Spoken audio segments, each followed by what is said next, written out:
Putin attacked Kyiv, and Ukraine took a brutal revenge.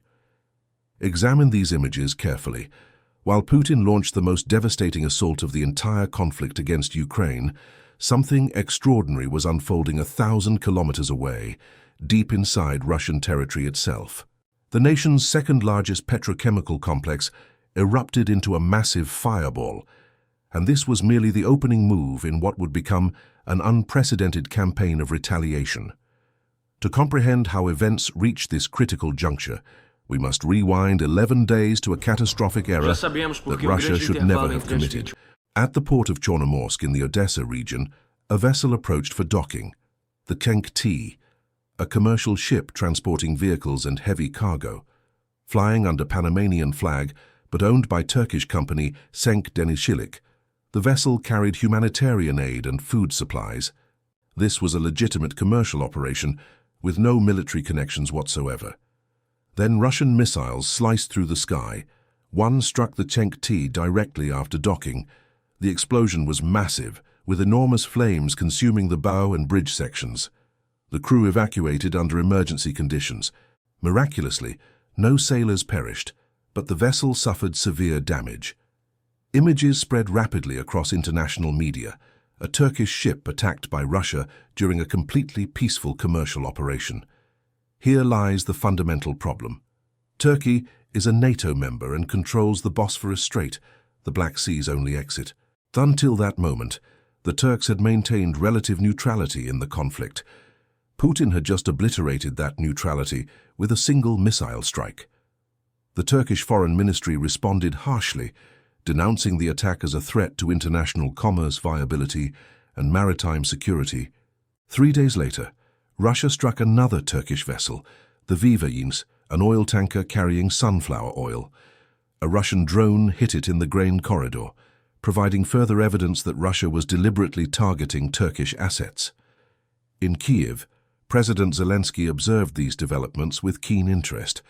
Russia had been executing a systematic campaign to strangle the Ukrainian economy. Since losing naval control in the Black Sea, they had shifted tactics. Unable to blockade ports with ships, they blockaded them with missiles and drones instead. The objective was making operations in Ukrainian ports so dangerous that insurance costs would become prohibitive, and no shipping companies would accept the risks. The strategy was succeeding.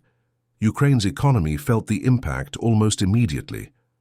However, by attacking Turkish vessels, Russia provided Ukraine with exactly what it needed: political justification and legal precedent for expanded retaliation. In the Ukrainian capital, the decision was made swiftly. If Russia could attack commercial ships belonging to NATO countries, Ukraine could attack the infrastructure financing Russia's war machine. Thus was born a new doctrine: symmetrical retaliation. Zelensky declared explicitly that Ukraine would respond symmetrically to all Russian threats, ensuring that Russians experience the consequences of their actions against Ukraine. The logic was elegant in its simplicity. Ukraine possessed inexpensive long-range drones. If Russia made Ukrainian ports dangerous, Ukraine would make Russian ports equally dangerous. Insurance rates would skyrocket on both sides, and Putin would lose his revenue streams. This brings us to that fateful night when Putin launched his largest assault. 38 cruise missiles and 635 drones filled the skies. Tu-95 bombers took off from the Caspian Sea and Arctic regions in a massive saturation attempt to overwhelm Ukrainian air defenses. Sirens wailed for hours as energy infrastructure was struck in Kyiv and western regions. At least 3 civilians died. Vast areas lost electricity, with Kyiv and southern Ukraine experiencing complete electrical system failures, leaving populations in darkness without heating during winter's depth. Putin intended to force surrender by freezing the Ukrainian people. But while his missiles fell and lights extinguished across Kyiv, Ukrainian drones were already flying deep into Russian territory. The first target was Budanovsk in the Stavropol region, over 1,000 kilometers from front lines. There stood the Stavrolen petrochemical complex, owned by Lukoil, Russia's second-largest producer of polymers and high-density polyethylene. This facility manufactured plastics used in Russian drones, military vehicles, and ammunition. It was the raw material kitchen for Russia's army. Ukrainian drones struck ethylene cracking units and gas separation workshops, the most critical components. Explosions were enormous, with fires spreading instantaneously. Verified analyst imagery showed the facility transformed into a massive fireball illuminating the night sky, flames engulfing the entire installation. Experts estimate that Stavropol will remain non-operational for months, potentially costing Russia up to 20% of its drone production capacity. But Stavropol was merely the beginning of Ukraine's coordinated campaign.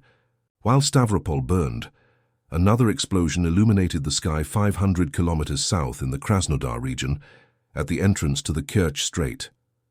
The target was the Tamaneftegaz terminal, one of Russia's largest energy export gateways in the Black Sea. From this facility departed tankers carrying LPG, crude oils and refined fuels, the revenue streams financing Moscow's war effort. Ukrainian drones struck storage tanks and pipeline infrastructure. Russian authorities were forced to officially acknowledge that fires erupted at the terminal due to Ukrainian attacks. Maritime reports confirmed damage extended beyond land installations to vessels in port. The Taman terminal was completely paralyzed.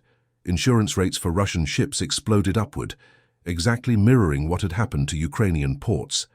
While Putin cut Ukraine's electricity, Ukraine severed Russia's money supply. In Temryuk, near the Sea of Azov, another terminal was hit. 2 fuel reservoirs were destroyed, with fires covering over 2,000 square meters. The systematic nature of these strikes revealed sophisticated Ukrainian planning and intelligence gathering. But the most shocking attack occurred in Moscow's heart itself.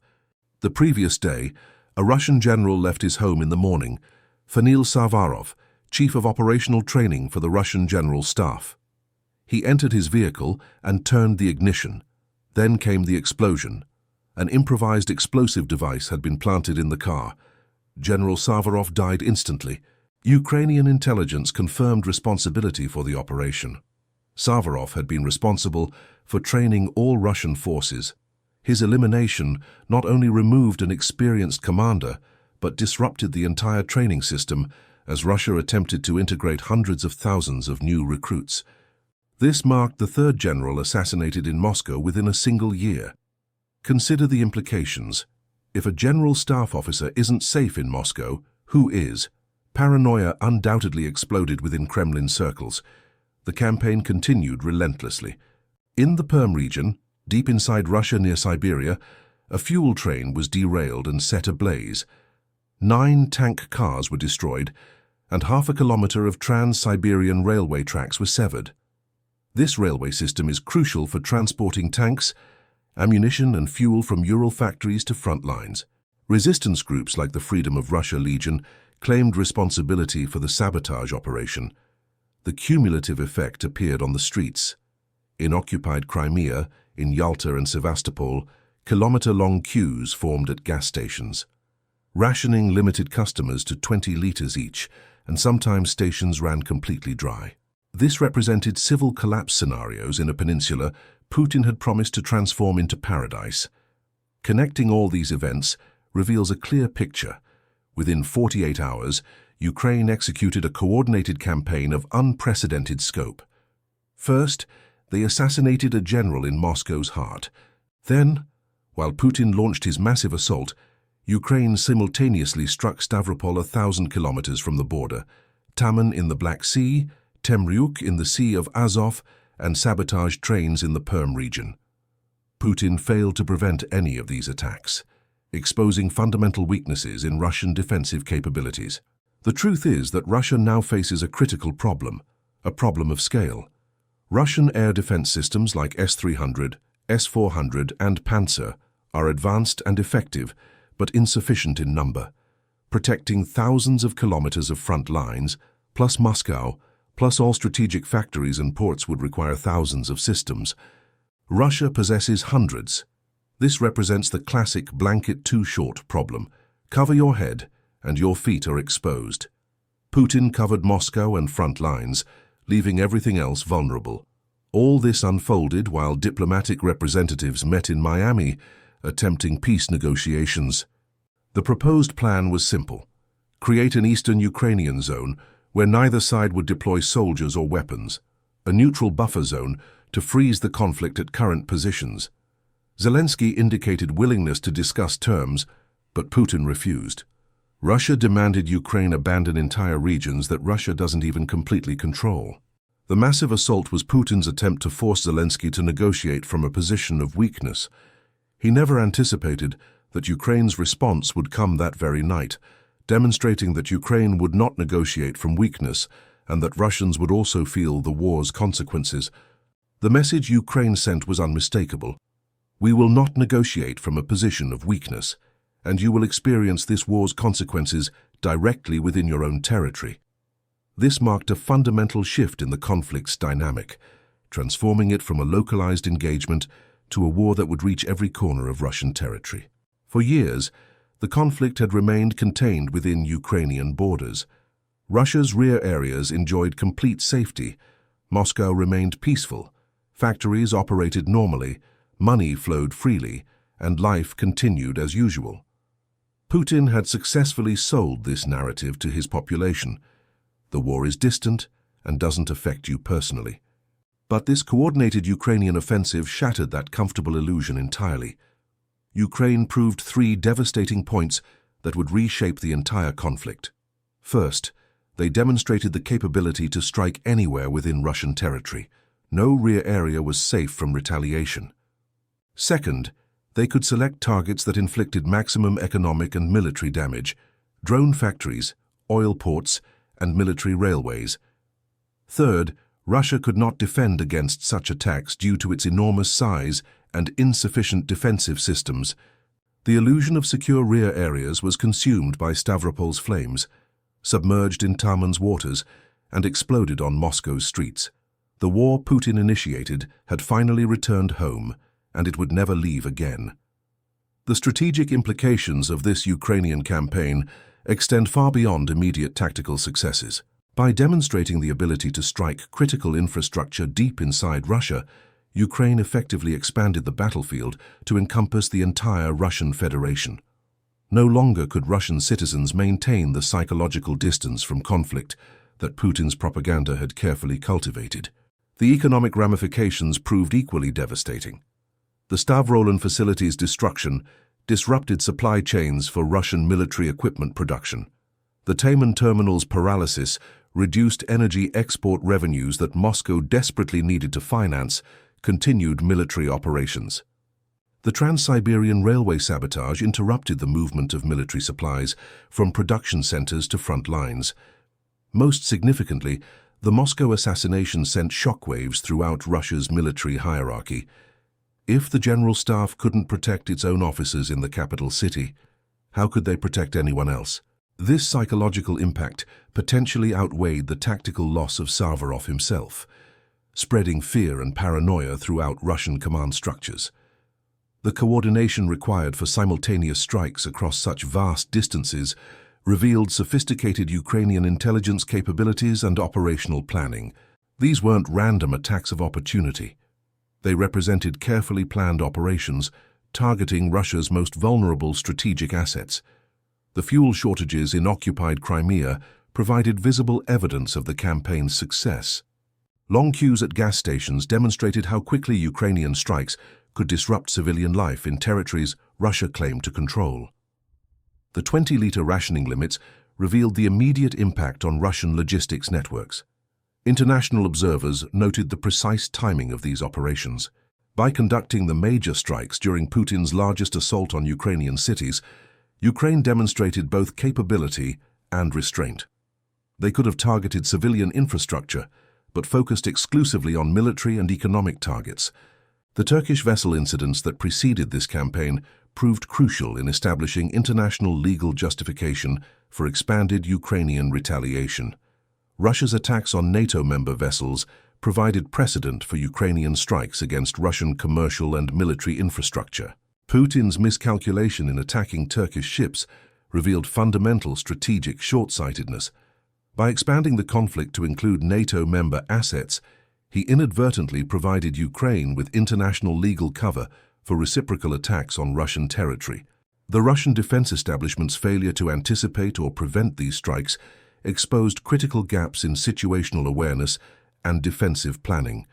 Despite possessing advanced radar systems and satellite surveillance, they couldn't protect their most important strategic assets from relatively simple drone attacks. The psychological warfare component proved equally important. By demonstrating the ability to assassinate high-ranking officers in Moscow itself, Ukraine sent a clear message to Russia's military leadership. Nowhere is safe, and no one is beyond reach. This inevitably affected decision-making processes and operational confidence throughout Russian command structures. The economic warfare aspect targeted Russia's financial capacity to sustain prolonged conflict. By disrupting oil exports and refinery operations, Ukraine directly attacked the revenue streams funding Putin's war machine. This strategy promised long-term benefits beyond immediate tactical advantages. The infrastructure attacks on transportation networks demonstrated Ukraine's understanding of Russian logistical vulnerabilities. The Trans-Siberian Railway represents a critical artery for moving military supplies across Russia's vast territory. Disrupting this system created cascading effects throughout Russian supply chains. The resistance movements operating within Russian territory added another dimension to Ukraine's strategy.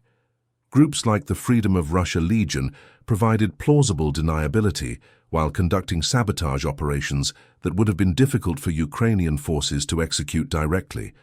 This created multiple vectors of attack that Russian security services struggled to counter simultaneously. The timing of diplomatic negotiations in Miami created additional strategic pressure on Russian decision-making. Putin faced the choice between genuine peace talks or continued escalation. But Ukraine's demonstration of reach and capability fundamentally altered the negotiating dynamic. No longer could Russia approach negotiations from a position of complete safety. The proposed neutral zone concept revealed the limitations of traditional diplomatic solutions when one party possessed the capability to strike throughout the other's territory. Geographic buffer zones became meaningless when drones could travel thousands of kilometers to reach their targets. Putin's rejection of peace talks, while simultaneously launching his largest assault, represented a strategic miscalculation of historic proportions. He attempted to negotiate through overwhelming force, while failing to protect his own territory from retaliation. This exposed fundamental weaknesses in Russian strategic planning and military capabilities. The Ukrainian response demonstrated sophisticated understanding of asymmetric warfare principles. Rather than attempting to match Russian firepower directly, Ukraine targeted the economic and logistical foundations supporting Russian military operations. This approach promised greater long-term strategic benefits than conventional military confrontations. The insurance market reactions provided immediate evidence of campaign effectiveness. Shipping companies reconsidered Black Sea operations as insurance rates skyrocketed, directly impacting Russian energy export revenues. This economic warfare component created pressures that purely military operations could not achieve. The systematic nature of these attacks revealed months of preparation and intelligence gathering. Ukrainian forces didn't improvise these operations. They executed carefully planned campaigns, targeting Russia's most critical vulnerabilities. This level of preparation suggested Ukrainian strategic thinking had evolved far beyond reactive defense. The international response proved equally significant. While avoiding direct condemnation, NATO members implicitly supported Ukrainian retaliation following Russian attacks on Turkish vessels. This international legitimacy provided crucial diplomatic cover for expanded Ukrainian operations. The propaganda implications within Russia proved devastating to Putin's narrative control. Citizens who had been told the war remained distant and contained suddenly faced fuel shortages, industrial fires, and assassinations in their capital city. The comfortable illusion of separation from conflict collapsed overnight. The military hierarchy's psychological impact cannot be overstated. Russian officers suddenly realized that rank and position provided no protection from Ukrainian retaliation. This inevitably affected command, confidence, and decision-making processes throughout the military structure. The economic targeting revealed Ukrainian strategic sophistication. Rather than pursuing purely destructive goals, Ukraine selected targets that would create maximum long-term damage to Russian war-making capacity.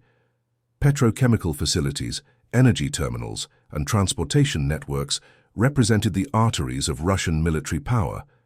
The coordination across vast distances demonstrated capabilities that surprised even sympathetic observers. Simultaneous operations from Moscow to Siberia required intelligence networks, operational planning, and execution capabilities that exceeded most estimates of Ukrainian capacity. The Russian defensive response, or lack thereof, exposed fundamental strategic vulnerabilities. Despite possessing advanced military technology, Russia couldn't protect its most critical assets from relatively simple attacks. This revelation inevitably affected international perceptions of Russian military competence. The conflict's transformation from localized warfare to territory-wide confrontation represented a strategic victory for Ukrainian planning.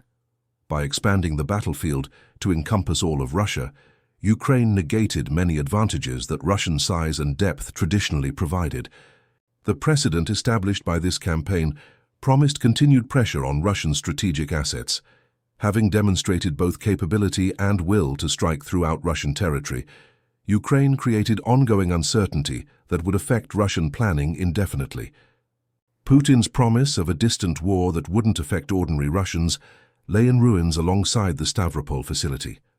The comfortable separation between conflict and consequence had ended permanently, replaced by the reality that wars initiated by aggression eventually return to their source. The question now facing Russian leadership was whether they possessed the defensive capabilities necessary to protect their vast territory from continued Ukrainian retaliation.